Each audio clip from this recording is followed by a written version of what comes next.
The moment he leaned across the table and whispered, "You'll never touch my money again," something inside me didn't break, it sharpened. It was the last time Benjamin Foster would mistake my silence for weakness, and the first time I realized I didn't need to raise my voice to win. All I had to do was wait. The wooden chair beneath me was cold enough to bite through the thin fabric of my dress. My hands rested neatly in my lap, fingers interlaced the way a good wife is supposed to sit in court. Across from me, Benjamin smiled like a man on stage, confident, polished, rehearsed. The kind of smile that looks good in photos but hides everything rotten underneath. His suit was expensive. His arrogance, even more so. He leaned in just slightly enough for his words to reach me and the lawyer beside him. "You'll never touch my money again," he murmured, his voice carrying that soft, mocking tone he used when he'd forbid me from buying groceries without asking first. The kind of tone that made even kindness sound like control. I didn't flinch. Not this time. Behind him sat Veronica, tall, blonde, with her perfect red lips curved into the same smirk she probably practiced in mirrors. She rested her manicured hand on her designer purse, her posture screaming triumph. She called him sweetheart in public now. She used the same word I once did when I thought love meant loyalty instead of leverage. Next to her, his mother, Dorothy Foster, sat like royalty overseeing a peasant's trial. Her hair, silver and severe, was pulled so tightly back that it looked painful. Her blue eyes glinted like ice when they landed on me, the same cold disdain I'd seen since the day Benjamin introduced me as his fiancée. I'd never been the kind of daughter-in-law she wanted. Not wealthy enough, not refined enough, not worthy of the Foster name. "She doesn't deserve a cent," Dorothy hissed under her breath, loud enough for half the courtroom to hear. She smiled when she said it, the same smile she wore every Christmas as she handed me a $50 gift card while giving Veronica diamond earrings. Even before the affair, she'd been rehearsing my replacement. My lawyer, Mr. Peterson, sat beside me, nervously shuffling papers. He was kind, but outmatched a neighborhood attorney against Benjamin's army of high-priced professionals. He looked like a man heading to his own execution. Benjamin had 3 lawyers, each with a briefcase thick enough to bury me under paperwork. They spoke in calm, confident tones, their words heavy with superiority. "Mrs. Foster," one of them said, gesturing toward me as though I were an exhibit, "has lived comfortably for 8 years without contributing financially. A modest allowance is more than fair." A modest allowance. The same phrase Benjamin had used when he'd cut off my credit card, explaining that I didn't need independence to be happy. I stared down at my hands and exhaled slowly, letting the heat of humiliation pass through me like smoke. The courtroom air smelled faintly of wood polish and old paper, the scent of men who'd never lifted anything heavier than their own egos. Every time one of Benjamin's lawyers spoke, I could almost hear the echo of dinner table lectures past. "You don't understand business, Carmen. Just let me handle it." Judge Hawkins, a woman in her 50s with sharp eyes and a reputation for fairness, sat above us all, her presence calm, analytical. Her hair, streaked with gray, framed a face that gave nothing away. She'd been listening to Benjamin's team for hours, her pen tapping occasionally against her notepad, her expression unreadable. When Benjamin's lead attorney stood to deliver his final argument, his voice filled the courtroom like a sermon. "Your Honor, my client is a generous man. He has provided for Mrs. Foster despite her lack of employment or education. He simply wishes for an equitable resolution, one that allows both parties to move forward." Benjamin nodded solemnly, playing the role of the long-suffering husband. To the gallery, he looked like a victim of an ungrateful wife. To me, he looked like what he truly was, a man who believed his wealth made him untouchable. What none of them knew was that my silence wasn't submission anymore. It was strategy. I looked down at the smooth edge of the white envelope tucked discreetly into Mr. Peterson's file. The paper was thick, sealed with care, and inside it lay everything: my salvation, Benjamin's ruin, and the truth Judge Hawkins hadn't yet seen. But for now, I let him win. I let him believe I was beaten. I let him laugh under his breath when he caught my gaze. Behind his confident eyes, I could already sense the faintest flicker of fear, the instinctive twitch of a predator who's just realized his prey might be smiling back. The judge cleared her throat. "We'll continue tomorrow morning," she said. "Court is adjourned."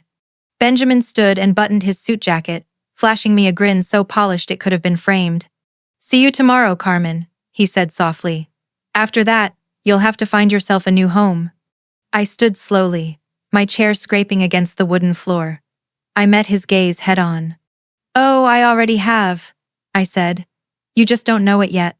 His smirk faltered barely, but enough for me to see it. For the first time in years, I wasn't afraid of Benjamin Foster. I was watching a man walking toward his own trap. Tomorrow, he'd still think this was just about divorce. He had no idea it was really a confession and a verdict waiting to be read. The mask didn't appear all at once. It was stitched a thread at a time, little seams that looked like love until they tightened and I couldn't breathe. When Benjamin and I first moved into the Maple Street house, everything felt like new paint, gleaming, chemical sweet, slightly dizzying. He came home on Fridays with flowers pressed in brown paper and a story about a deal that almost died, but didn't. Because he was clever, because he was tireless, because he was the kind of man who made things happen. He kissed my forehead like a benediction and told me I was his calm. It felt like a compliment then. I didn't know calm would become another word for quiet. "I make enough for both of us," he said one evening, slicing his steak the way Dorothy liked to see. No scraping, no sawing, just a clean, decisive pressure. "Focus on the house. On us." "I like my job," I said. I said it gently, like something fragile he might drop if I handed it to him too fast. The marketing firm was small and noisy and under-caffeinated. We worked for bakeries and plumbers and one yoga studio that paid in gift cards when they were short on cash. I loved it. I loved seeing a chalkboard I'd designed outside a cafe, and watching strangers stop because of something I'd made. He smiled that bright, benevolent smile. "You'll be happier at home. You're too talented to waste energy on invoices and clients who forget to pay." Too talented. It sounded so kind in his mouth. I wanted to be cherished, not corrected, and I mistook the way he tucked me into a smaller life for tenderness. I quit 2 weeks later. We celebrated with champagne, Dorothy sent over with a note in her elegant, looping hand. "Welcome to the family properly." Properly, as in, domesticated, polished, non-disruptive. The changes were quiet at first. A lower limit on the household credit card so we can track spending better, a shared spreadsheet so we're aligned. Benjamin would sit with a red pen and circle small numbers as if they were moral failures. $8 for coffee, Carmen? We have a perfectly good machine at home." I started inviting Lisa to the house instead, pouring coffee into pretty mugs and pretending that was my idea. When packages arrived, he'd say, "Text me first, okay? I just don't want surprises." If I wore a dress, he said looked a little loud, I changed. If I cooked something too spicy, he laughed and asked if I was trying to kill him. It was all jokes until the jokes were rules. Somewhere along the line, I stopped measuring spice and started measuring myself. Sundays were reserved for Dorothy. She'd sweep into the house like a frost, touch everything with those cool, appraising fingers, and find it wanting in a way she called culture. "Benjamin, darling," she'd say, cutting her roast into perfect squares. "Do you remember the Hayes event last spring? That girl Veronica, the one who did the interiors? Exquisite taste, effortless." She looked at me when she said effortless. That's the thing about women like Dorothy. They know how to turn their gaze into a scalpel. "The guest rooms are charming," she added, which in her dialect meant provincial. "But they could use a professional touch." "I can adjust the curtains," I offered. "Maybe a different rug." No, Dorothy said lightly, like she was shooing a fly. "A trained eye, dear. It saves money in the long run." Benjamin glanced at me. I watched interest flicker in his eyes at the name Veronica, like a match catching. "Maybe I'll get a quote," he said. My fork paused above my plate. I felt my smile, polite, careful, harden on my face. After dinner, Dorothy lingered in the hall to study the family portraits I'd hung in a grid. Her mouth pinched. "Symmetry is difficult, best left to professionals." When she left, the house felt bigger and colder, like she'd opened a window I hadn't noticed, and winter slipped in. At first, I kept up my old routines, morning walks, a book club that met in a quiet bookshop where the owner baked scones on Thursdays. Benjamin liked the idea of a wife who read, but not a wife who scheduled. "If a client calls, I want you free," he'd say. "Spontaneity is one of our values." He said our values the way men say company values, as if marriage were a brand deck. He began to work later, taking calls on the back patio, voice low and vague. Henderson wants movement by Friday. Run it through Fosshold, no paper trail. He'd hang up and say something about boring numbers and regulatory nonsense. If I asked which regulator, he kissed the top of my head and said, "My diligent girl," and the conversation ended. Little rituals died without funerals. I stopped buying flowers because he said fresh arrangements were one of those lifestyle expenses that creep. I stopped replacing my mascara when it dried out because he liked my natural face. I stopped talking about my campaigns from the old job because he looked confused, genuinely confused how something small could make me so proud. One afternoon, I met my friend Priya for tea. We sat in a sunlit corner where our reflections floated in the glass, two ghosts in pretty blouses. "You okay?" she asked gently. "You keep editing yourself." "I'm just recalibrating. Marriage is compromise." "Compromise goes both ways," she said. I told her I was happy. I was, sometimes. Happiness came like a coin tossed into my palm, shiny, momentary, conditional. I clutched it hard, the way children do. The first time the credit card declined at a grocery store, the cashier whispered, "Try again?" And I felt heat crawl up my throat. I called Benjamin in the parking lot. "Oh," he said cheerfully. "I lowered the limit to keep us on track.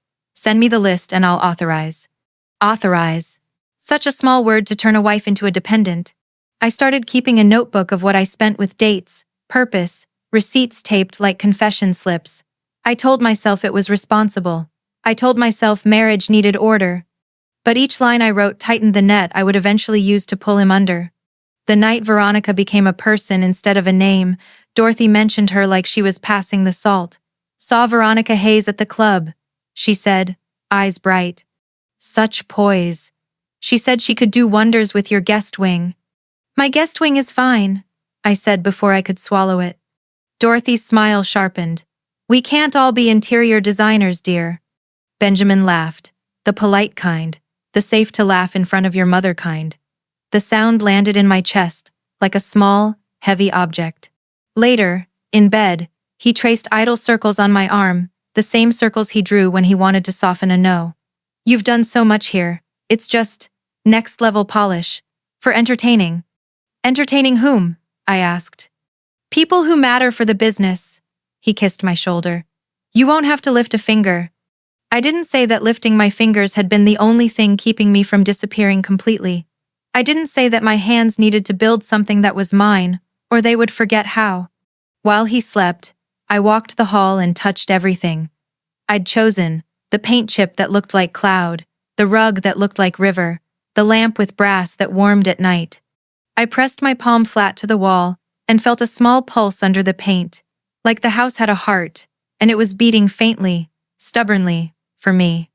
After I quit the firm, I told Lisa we'd still meet on Thursdays. But Thursdays turned into texts I didn't send and invitations I declined because Benjamin might need me. One afternoon, Lisa called and I let it ring until the sound burrowed under my ribs. "Call me when you come up for air," her message said. I didn't feel underwater yet.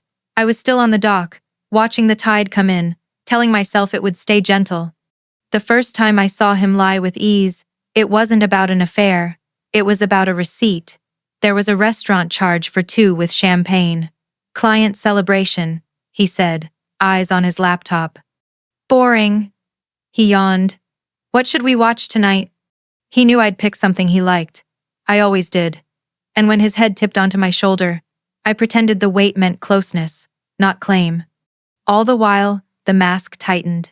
Please and thank you tones, compromises that were actually capitulations, the soft-shoed choreography of a woman trying to be smaller so a man could be bigger.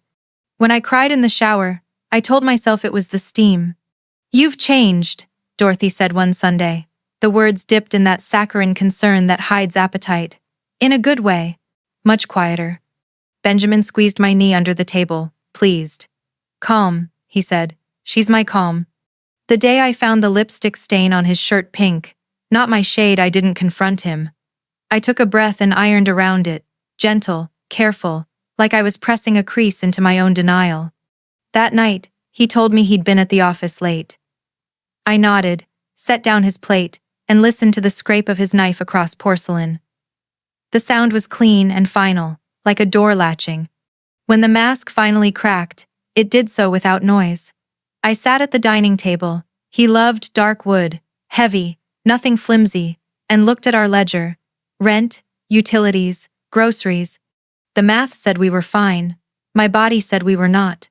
"I'm going to the bookstore," I called toward his office. Casual, breezy, like a woman who collects candles and never questions where the light comes from.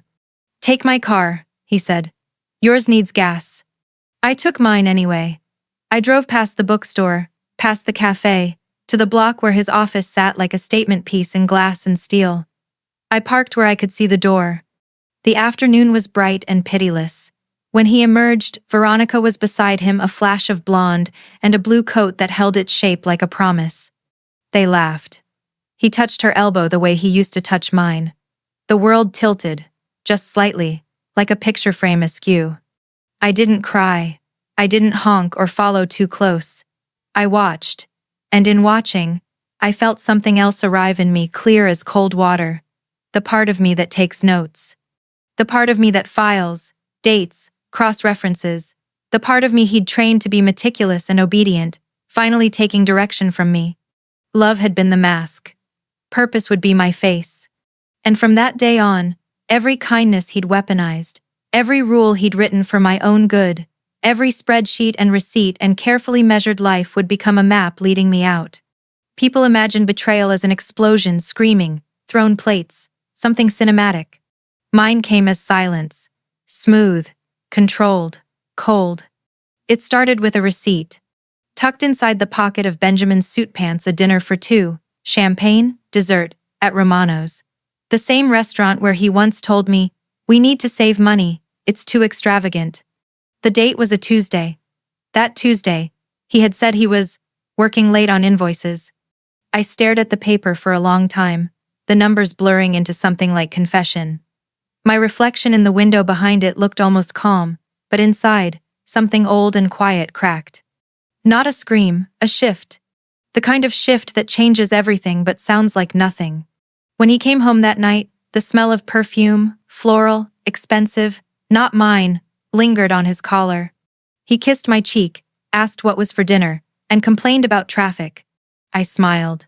I told him I made salmon with lemon butter, just how he liked it. Then I set the table, 2 plates, silver shining under the chandelier, and watched him eat a lie. For days, I tried to convince myself that maybe I'd misunderstood. Maybe it was a client, a business dinner, a coincidence. But the pattern was too clean. Calls he took outside, meetings that didn't exist, a new cologne, a suit I hadn't seen before.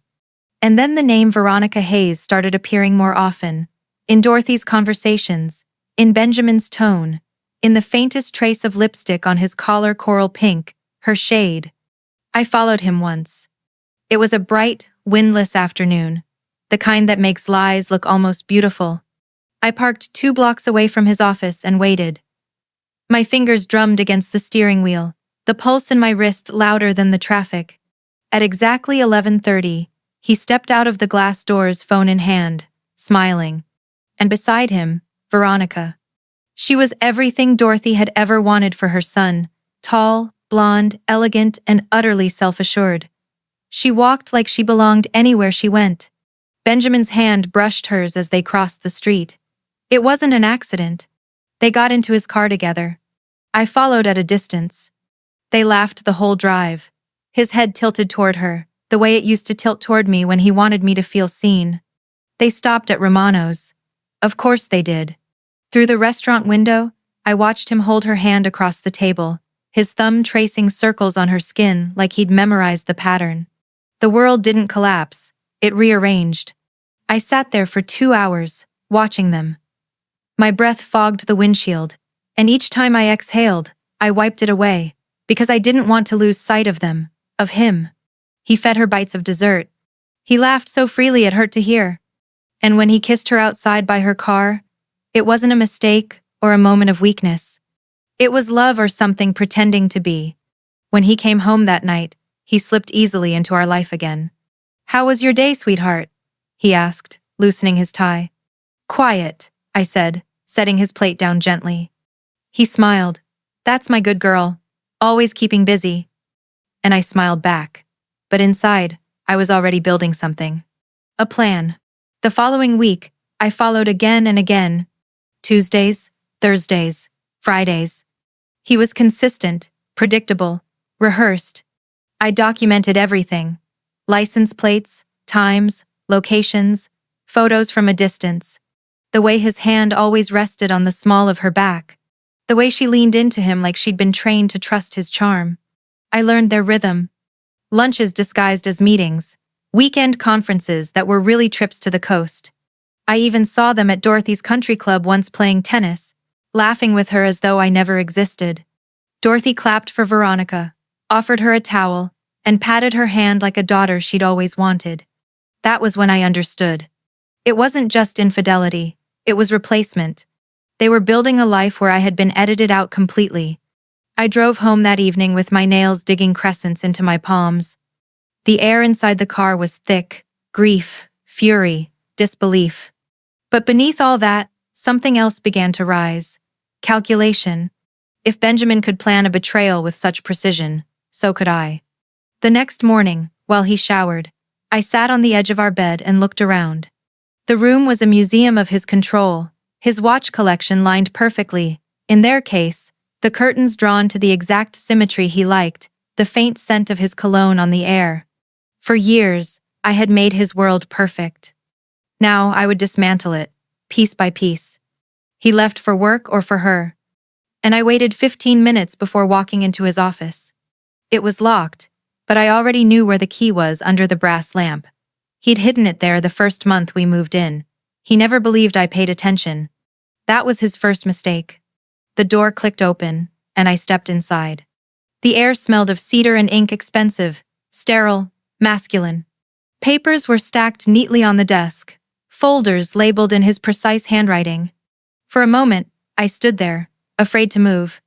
Then I did. Drawer by drawer, I searched. Invoices, contracts, emails, receipts. Then, at the bottom, a folder labeled Personal Accounts. Inside, 3 bank statements I had never seen before. Each one showed deposits and transfers to names I didn't recognize, companies that didn't exist. Foster Holdings, LLC. Golden Path Investments. Numbers that didn't make sense, tens of thousands, sometimes hundreds, moving in and out. My pulse thundered.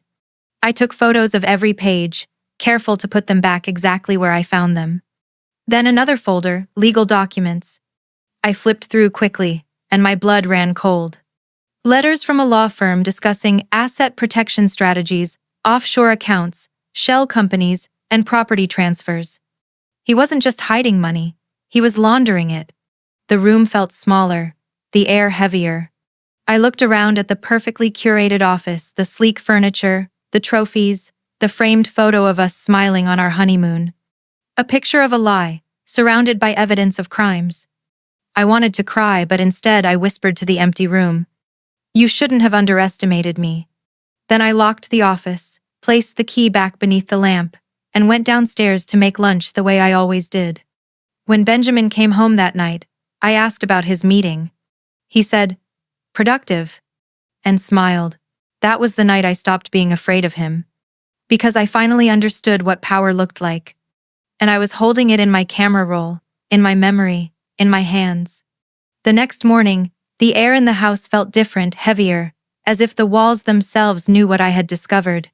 Benjamin hummed in the kitchen while making coffee, the same cheerful rhythm he always had before lying through his teeth.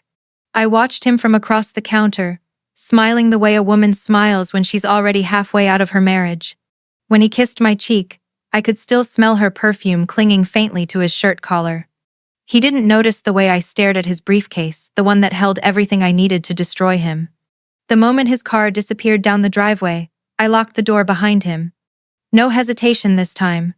I moved through the house like a ghost, with a mission steady, silent, certain. Upstairs, the brass lamp on his office desk gleamed in the sunlight.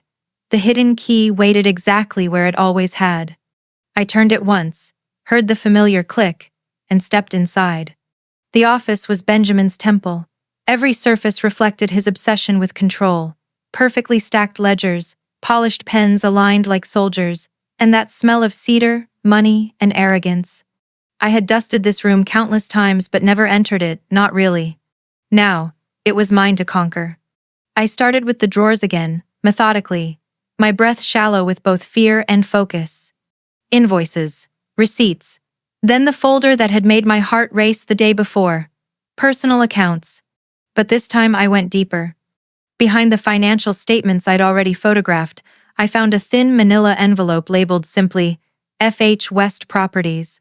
Inside were property deeds, 4 of them for luxury condos scattered across the city. None of them in my name.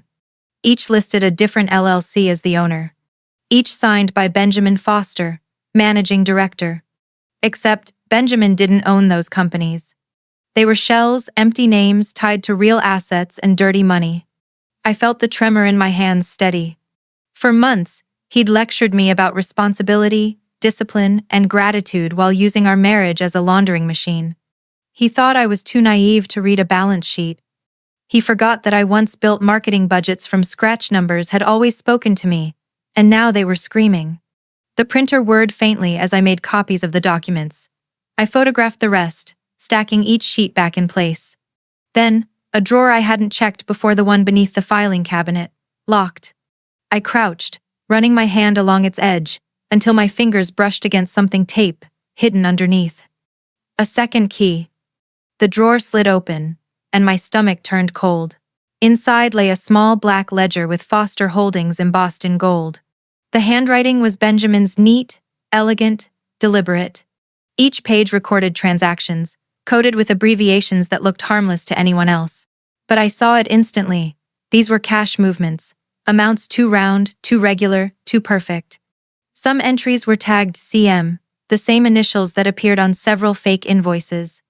Later, I'd learned those letters stood for Carlos Mendez, the man who ran the drug network Benjamin laundered money for.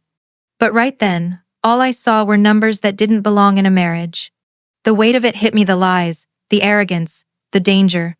He wasn't just a cheater or a manipulator. He was a criminal. My reflection in the polished glass of his framed diploma looked unfamiliar. A woman made of quiet fury, of calculation, of purpose. Benjamin had built a cage out of wealth and appearances. Now I was learning to pick its lock. I took a deep breath and gathered the evidence, every image, every file, every detail that could pierce his empire of lies. Then I closed the drawer, relocked the office, and hid my phone under my mattress. That night, when he came home, he poured himself a scotch and sank into his favorite chair. "Long day?" I asked, my tone perfectly even. "You could say that," he said with a smirk. "We're expanding operations.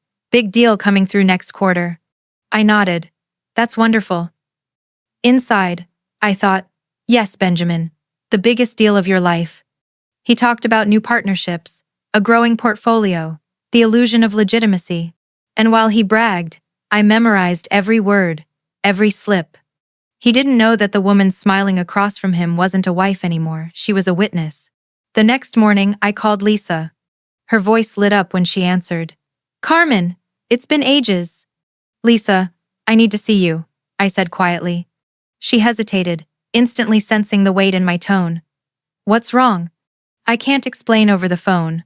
Coffee? Somewhere far from downtown." "Of course. Say when." 2 hours later, we met in a small cafe on the east side, the kind with scratched tables and soft music. When she saw my face, her smile faded. "What happened?" I slid my phone across the table. "Just look." As she scrolled through the photos, her expression changed: curiosity first, then alarm, then something close to fear. "Carmen," she whispered, "where did you get these?" "My husband's office." "These transfers, these shell companies, they're not real businesses." She turned the phone toward me. "This looks like money laundering." The words hung between us, heavy and unreal. "Money laundering," I repeated, tasting the syllables. She nodded slowly. "I've seen this before. Moving illegal cash through real estate, cleaning it through sales and leases. It's a serious crime." Everyone. The cafe's chatter faded around us. The world narrowed to the glow of my phone and Lisa's worried eyes. What do I do? I asked. Lisa exhaled, glanced around, and lowered her voice. I know someone. Detective Antonio Rivera, Financial Crimes Unit. He's good and discreet. I can call him. I nodded. My throat felt dry. Please. She scribbled a number on a napkin and pressed it into my hand. Be careful, Carmen, she said. If Benjamin's involved with people who move that kind of money, he's not just dangerous, he's desperate. Don't let him suspect, you know. I folded the napkin carefully and tucked it into my purse. Thank you, I whispered. Lisa reached across the table and squeezed my hand.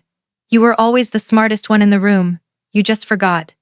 For the first time in months, I almost smiled. That night, Benjamin returned home later than usual. He smelled of cologne and deceit, his tie loosened, his expression smug. Long day, he said, tossing his jacket onto the chair. I handed him a glass of water. You work too hard. He kissed my forehead absently, already thinking about someone else. But behind him, the faint blue light of my phone flickered on the counter, recording every word. He thought I was small. He had no idea I'd already lit the fuse. I called Detective Antonio Rivera the next morning. It took me 3 tries to dial the number. My hands wouldn't stop shaking. The sound of the dial tone felt like a countdown. Detective Rivera, Financial Crimes Unit, came a calm, steady voice. Detective, I said, swallowing hard. My name is Carmen Foster. A friend, Lisa Martinez, told me to call. I think my husband is doing something illegal with money. There was a pause. I could hear papers rustling on the other end. Mrs. Foster, can you come to the station this afternoon? Bring anything you have. I'll be there, I said. 2 hours later, I sat in a small office that smelled faintly of coffee and printer ink. Detective Rivera wasn't what I expected. No suit, no arrogance, just kind eyes behind reading glasses and a notepad full of neat handwriting. He looked at me like someone who'd seen 1,000 lies and still believed in truth. He spread my printed photos across the desk, the bank statements, the deeds, the ledger pages. Mrs. Foster, he said after a long silence. How long have you known about this? 2 days. He nodded slowly. You've done more in 2 days than some investigators manage in a month. Then he pointed to one of the statements. See these transfers? They're moving money from shell corporations through property sales. Classic laundering pattern. Laundering, I said quietly. Lisa thought so too. But why real estate? Because it looks clean, he explained. Criminal organizations pay in cash. Your husband's company buys property with that cash, then sells it at a profit, and voila, dirty money becomes legitimate. But there's something else. He slid one of the pages toward me. These initials, CM, that's Carlos Mendez. He's been on our radar for years, runs a drug trafficking operation across the state.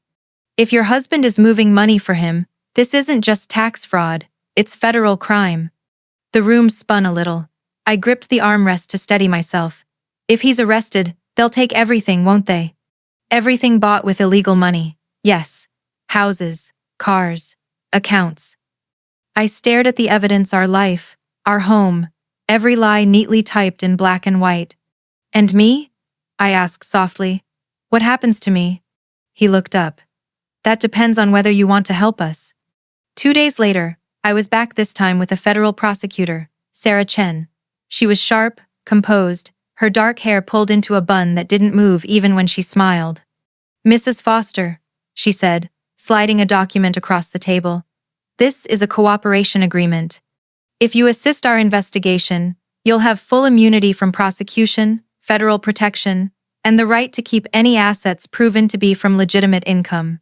In exchange for your evidence and your continued help. I read the papers carefully. Cooperating witness, immunity, confidential informant. Words that didn't belong to the woman I used to be, the one who asked permission to buy groceries. I'll do it, I said finally. My voice didn't shake. Detective Rivera nodded. We'll teach you how to record safely, copy digital files, gather proof. You'll need to act normal. If your husband suspects anything, it could be dangerous. I've been acting normal for 8 years, I said. I think I can manage a little longer. That night, I sat in my car outside the house, the new recording device hidden in my purse. Rain tapped against the windshield, steady as a heartbeat. I thought about every moment Benjamin had made me feel small. Every, "Sweetheart, you don't understand business." Every, "You should be grateful." Now, gratitude was the last thing on my mind. Now, I understood power. When I walked through the door, Benjamin was at the kitchen island, swirling a glass of whiskey, his laptop open beside him. "Working late again?" I asked lightly. He smiled without looking up. "Always. What would I do without you keeping the house perfect?" I smiled back, pressing record inside my purse. "Probably lose it." He chuckled, the sound of a man who thought he was untouchable. Over the next few weeks, I became two people. The first, the obedient wife. Cooking, cleaning, nodding when he spoke. The second, the informant. Copying files from his computer, photographing contracts, placing the tiny recorder under his car's dashboard. Every morning, I'd hand Detective Rivera another flash drive, filled with Benjamin's empire of lies. Every night, I'd sleep beside a man who had no idea that his downfall was breathing quietly next to him. Sometimes, I caught my reflection in the mirror and almost didn't recognize her. The calm, steady eyes of a woman who had finally stopped apologizing. "You seem different lately," Benjamin said one evening, his fork tapping against his plate. "Do I?" I asked. He smiled, mistaking strength for serenity. "I like it. Confidence suits you." "I've been reading more," I said. "That's wonderful," he said, oblivious. "Knowledge is power." If only he knew how much of both I already had. 2 months later, Detective Rivera looked across his desk and said, "We have everything. Enough for arrest warrants, asset seizures, the works." But I wasn't done. Not yet. "Let me go to the divorce hearing," I said. "Let him think he's winning. I want to see his face when he realizes he's not." Rivera hesitated. "Carmen, that's risky." "So was marrying him." The detective studied me for a long moment, then nodded. "All right," he said. "We'll be there. You'll be safe." I stood to leave. "I'm not afraid anymore." And it was true. The woman Benjamin built to be silent was gone. The one walking into that courtroom would make sure he never forgot her name again. From the outside, nothing changed. The curtains still opened at 7, coffee still brewed at 8, dinner still waited on the table by 6. Benjamin's life ran on the same schedule it always had. He didn't realize that while he polished his image, I was polishing my evidence. Every morning, I became the wife he expected. Polite, quiet, compliant. I ironed his shirts, checked the mail, kissed his cheek. Every night, I became something else. A recorder, an archivist, a shadow. I learned to breathe evenly while copying files from his laptop to the flash drive hidden inside a candle jar. I learned the rhythm of his footsteps in the hall so I could shut off the recorder seconds before he opened the door. I learned that fear could be turned into focus, if you gave it purpose. The first time I wore the wire, my hands wouldn't stop trembling. The small device lay against my skin, its red light hidden beneath the lace of my blouse. Detective Rivera had taught me how to test it, how to hide it, how to speak without revealing what I knew. "You'll be fine," he'd said, his voice steady. "He'll never see it coming." When Benjamin walked in that evening, the usual smugness wrapped around him like cologne. "Good day, sweetheart?" he asked. I smiled. "Productive. You?" He poured himself a drink, his cufflinks catching the light. "Busy. Big clients. Money moving faster than ever." Money moving faster. He didn't realize he was narrating his own downfall. The longer I lived the double life, the easier it became. I started noticing how predictable he was. How often he bragged when he felt untouchable. He loved explaining things, especially to people he thought were too simple to understand. One night, as he reviewed some property contracts at the dining table, I asked softly, "How do you keep track of all that money, Ben? It seems complicated." He smiled, pleased by my supposed curiosity. "It's easy when you know the system." He leaned back, swirling his drink. "You just move the cash through clean channels: construction, development, consulting. The government loves paperwork. You give them paperwork, they stop asking questions." He didn't see me press the record button under the table. He talked for 20 minutes about shell companies, offshore accounts, coded transactions. By the time he finished, the recorder in my pocket was full, so was my resolve. That night, when I met Rivera in the dark parking lot behind the station, I handed him the flash drive. He listened to a few seconds through his headphones, and when he looked up, there was a spark of respect in his eyes. "You just gave us gold," he said. "You're doing incredible work, Carmen." It had been years since anyone had said my name with pride. I stood a little taller. The next day, Benjamin came home furious. "Someone from the bank called me about an inquiry," he said, pacing. "Some idiot must have flagged one of the transfers. I had to move everything again." "Everything?" I asked, pretending confusion. "Just business," he said sharply. "Don't ask questions you won't understand." He slammed his briefcase shut and stormed upstairs. I stood there in the quiet, my heart pounding. He was nervous, and when men like Benjamin are nervous, they make mistakes. Later that week, he held a meeting at our house, two men I didn't recognize, both wearing sharp suits and cold eyes. I served coffee, smiling, pretending not to hear. But my recorder was already hidden under the decorative bowl of fruit on the counter. They talked in code, projects, numbers, shipments. But one phrase stood out. "Carlos wants his cut by Friday." Carlos? C.M. I froze for a fraction of a second. Then I kept pouring the coffee, my face blank. When they left, Benjamin kissed my cheek. "Thank you for being so accommodating, sweetheart."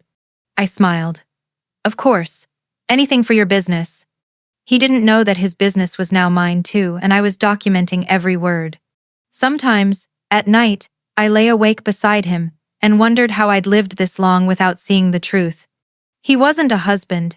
He was a mask, a man built out of charm and deceit. And I had been his mirror, reflecting whatever he needed to see. But mirrors can shatter. The next morning, Rivera called. "We have enough to move," he said. "But if you want to wait until the divorce hearing, the prosecutor's willing. It'll make a bigger impact, public, undeniable." I looked out the kitchen window, watching Benjamin's car pull away. He was smiling behind the wheel, humming to himself, confident, invincible, ignorant. The man who had taken everything from me didn't realize he was driving straight into a trap built by his own wife. "Let's wait," I said quietly. "He wants an audience. Let's give him one." That evening, Benjamin poured 2 glasses of wine. "To new beginnings," he said. I raised my glass. "To endings." He laughed, not realizing how right I was.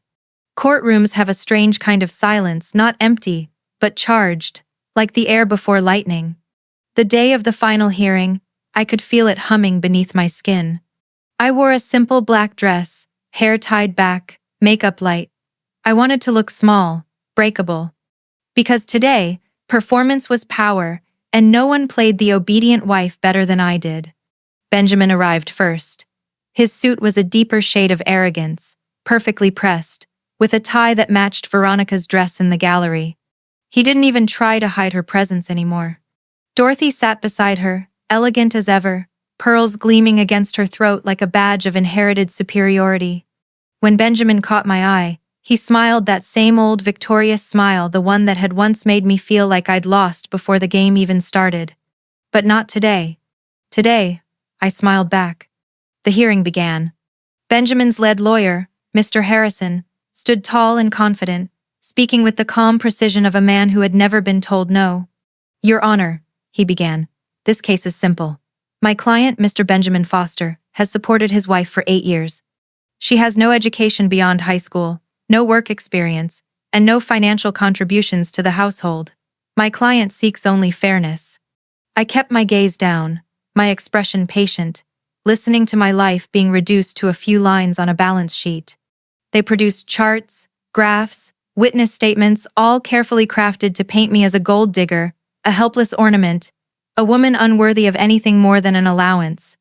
Dorothy took the stand first. She spoke like she was giving a lecture at her country club.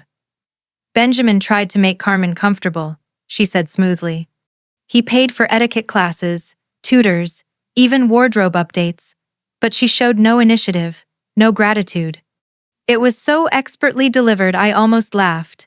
There were no tutors, No classes, just years of manipulation wrapped in motherly concern.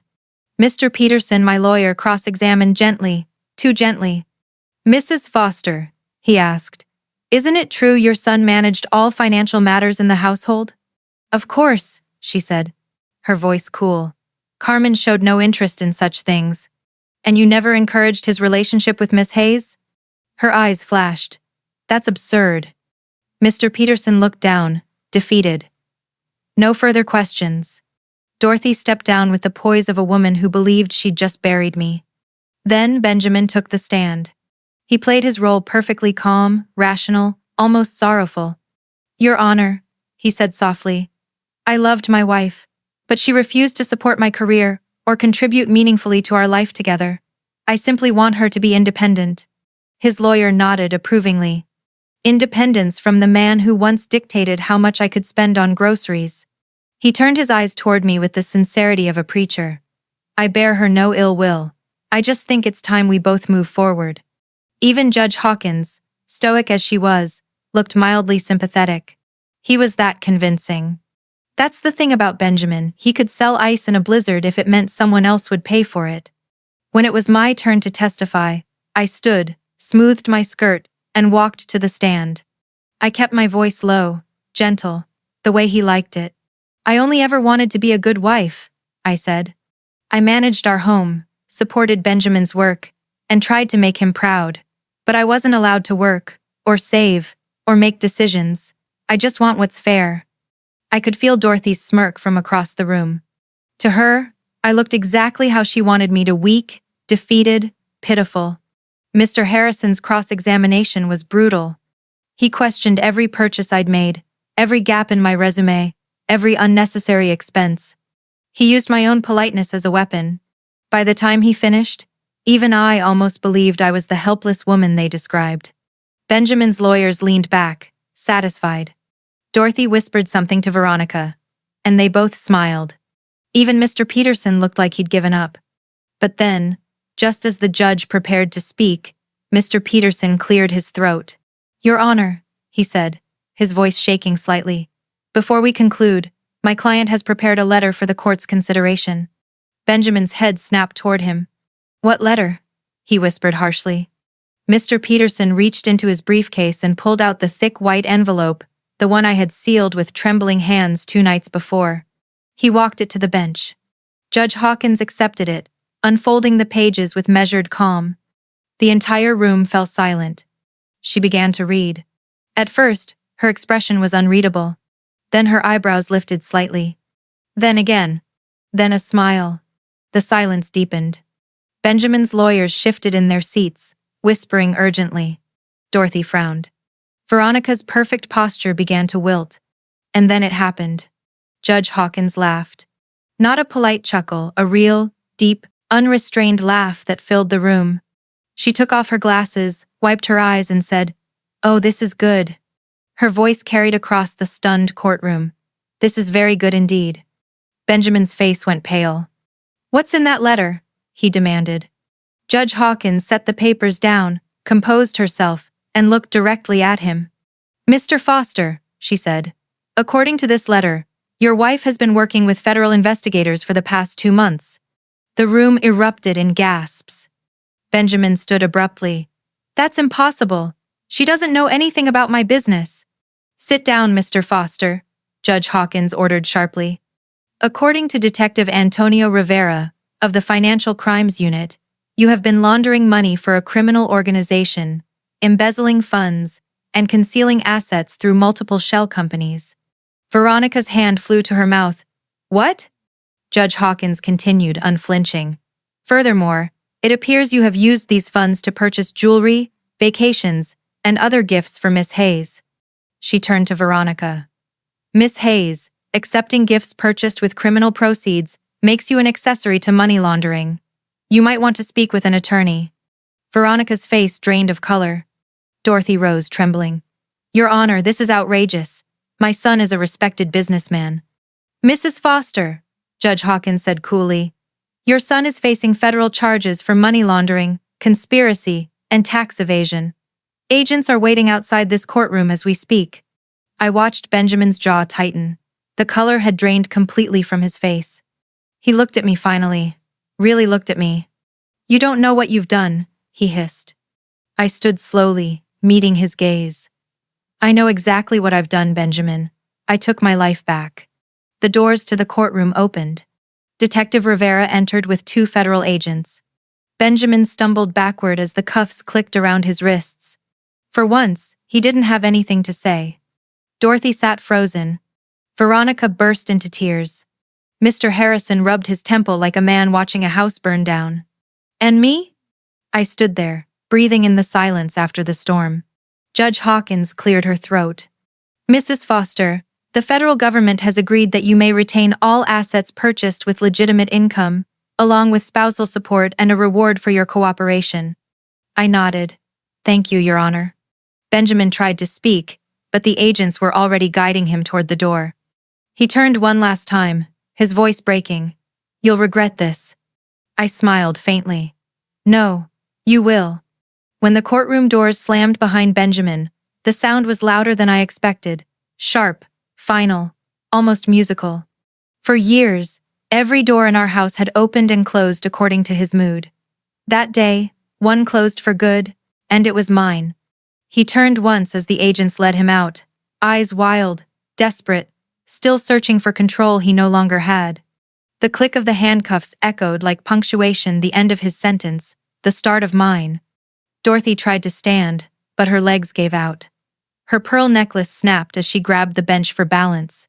Tiny white beads rolled across the courtroom floor, scattering like pieces of her pride. Veronica was crying into her designer scarf, mascara streaking her cheeks, whispering over and over, "I didn't know. I didn't know." For the first time in 8 years I believed her, but I didn't care. Judge Hawkins cleared her throat, reclaiming the silence. "Mrs. Foster, you've shown remarkable courage. The court commends your cooperation and your composure." Her voice softened. "You may leave freely. You are no longer bound to this case or to this man." It took me a second to understand those words. Free. It didn't sound real yet. Freedom, after all, doesn't arrive with trumpets. It comes quietly like a sigh, or the first breath after surfacing from deep water. I walked past Veronica without looking back, past Dorothy who couldn't lift her head, past the reporters waiting in the hallway, their flashes like lightning in a storm I'd already survived. Outside, the sky was an impossible blue. I hadn't noticed the weather that morning. I'd been too busy pretending to be powerless. Now, every color looked too bright, every sound too sharp. Even the air smelled different, cleaner. Detective Rivera waited near the courthouse steps, his hands tucked into his coat pockets. When he saw me, he gave a small nod, the kind that says it's done. "Are you all right?" he asked quietly. "I think so," I said. My voice trembled for the first time all day. He handed me a sealed envelope from the prosecutor's office. "It confirms the transfer of your assets. You'll have access within a week." I took it, though I barely looked at it. Money was the smallest part of what I'd gained. Rivera smiled faintly. "Most people crack halfway through cases like this. You didn't." "I already cracked," I said. "I just learned how to put the pieces back in sharper order." He laughed softly. "Take care of yourself, Mrs. Foster." "I will," I said, "and call me Carmen." When I pulled into the driveway of the house, my house, now, the sun was setting. The white columns glowed gold, and for the first time, it didn't look like a cage. I walked through each room slowly, touching the furniture, the walls, the photographs. All the things he'd claimed ownership over. In the living room, a faint scent of his cologne still lingered in the curtains. I opened the windows wide, letting the evening air sweep through. It felt like exorcism. I poured myself a glass of wine, the expensive bottle he'd once said was for special occasions.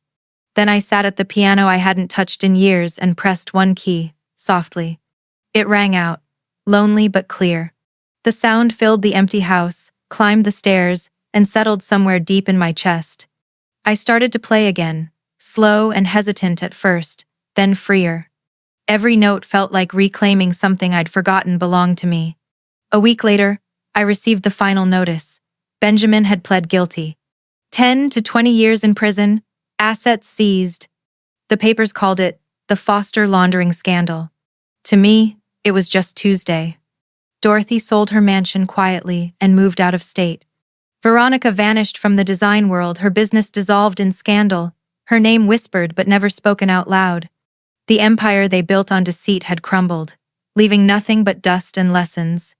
As for me, I bought a small apartment downtown, nothing grand, but it was mine alone. I started working again, freelancing for a marketing agency, building campaigns, writing stories for other people. One afternoon, I caught myself laughing at something a coworker said, really laughing, and realized it had been years since I'd heard the sound. Sometimes people ask why I stayed as long as I did. The truth is, when someone erases you slowly enough, you don't notice until you're almost gone. But when you finally wake up, when you see the line between fear and freedom, there's no going back. The last thing Benjamin ever said to me was, "You'll never touch my money again." He was right, in a way. Because I didn't need his money. I had something better, his truth. And that turned out to be worth everything. The night the news broke, I walked onto the balcony with a glass of wine and watched the city lights flicker below. The wind tugged gently at my hair, carrying the faint scent of rain and jasmine. I thought about all the women who'd been told they weren't enough, who'd been silenced with charm and control and fear. If they were listening, I wanted them to hear me now. I whispered into the dark, not for revenge but for release. "Knowledge is power," I said softly, repeating his favorite line, "and you taught me well." Then I smiled. And this time, it wasn't practiced. It was real,